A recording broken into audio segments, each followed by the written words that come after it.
Next question is from Monty Poole. Hi, Bob. How you doing? Doing all right. Good. Curious to know what you think of the roster in terms of you guys played your best basketball over the last 6 weeks of the season, and you did it for the most part with a starting lineup that didn't have without two shooters. You had three guys that were shooters. How hard is it to win in today's NBA when you've got guys like Draymond and Looney who aren't really scoring threats? Well, I think, Monty, every team's trying to do it all. As you know, you've covered it a long time. At one point, I thought we had the puzzle fit, exactly right. I don't think you ever, as a general manager, get to see something like we had in years past as far as roster and not a lot of deficiencies. But most teams deal with some deficiencies, and I think that we certainly would acknowledge there's holes.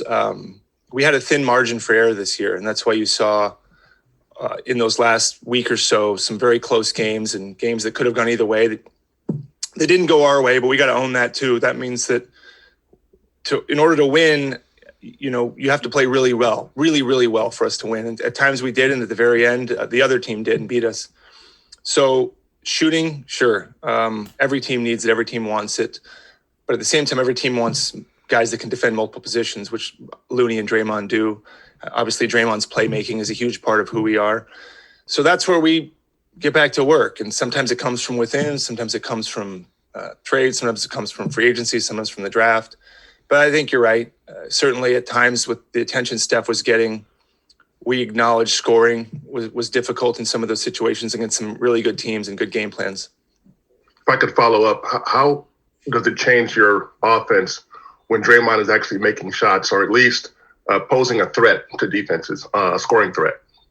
It changes it quite a bit. And you're about 40 minutes ago, he was in my office with Steve, and we were talking about that exact issue. And the good news is we're all aligned in that that opens things up. And he wants to do it too. And he's done it before. That's also, you were covering our team when he was shooting at a high clip from there. He's capable. Some of it's a mindset. Some of it's work. But we need it. He wants it. He's not going to shy away from that. I think he wants to feel confident in that regard. And so, yes, that ability to be a threat out there is important to us. And we're focused on it, and so is he, and we think we can improve in that area. Monty Poole. Steve, you guys played your best basketball down the stretch with a starting lineup that played a lot of 3-on-5 offense, and that Draymond and Looney really weren't guys that teams paid much attention to on that end. Is that sustainable going into next year? I know you're going to get Wiseman back, you'll get Clay back, but having a lineup that has two guys that really aren't scoring threats, how sustainable is that to play good basketball? Oh, I think it's sustainable. I mean, we played good basketball exactly with that lineup. We went 15-5 in the last 20 games with those two guys starting. Number 8 offensive rating in the league during that span. That's pretty good. Now, is it something we want to throw out there for 40 minutes? No. But it's the look that had, again, the number 1 net rating in the league. So I think what we have to think of as we build the team is, yes, that can work. We just showed it can work. But how can we get better in terms of, as a coaching staff, are there schemes we can alter? Is there a substitution pattern that we can change to help? Is there a player out there, a free agent, who could fit in better with the substitution pattern? Do we start a different starting lineup? And, all that stuff is fairly debated. But what we do know is that Loon really helped us win games this year. Draymond really helped us win games this year. And they played very well together. So the answer is it works, but we want to get better, and maybe we can find ways to improve as we go forward over the full 48-minute game. I mean, I know you've said that Draymond's offense is basically gravy, but it seemed at times that a little bit of offense from him helps Steph out, creates a little space, and also maybe it helps the other guys out. I was wondering what you thought of that. I agree. I think, my point has always been that no matter what Draymond does, he's going to help us win. And that's the truth. He's so good defensively and passing the ball.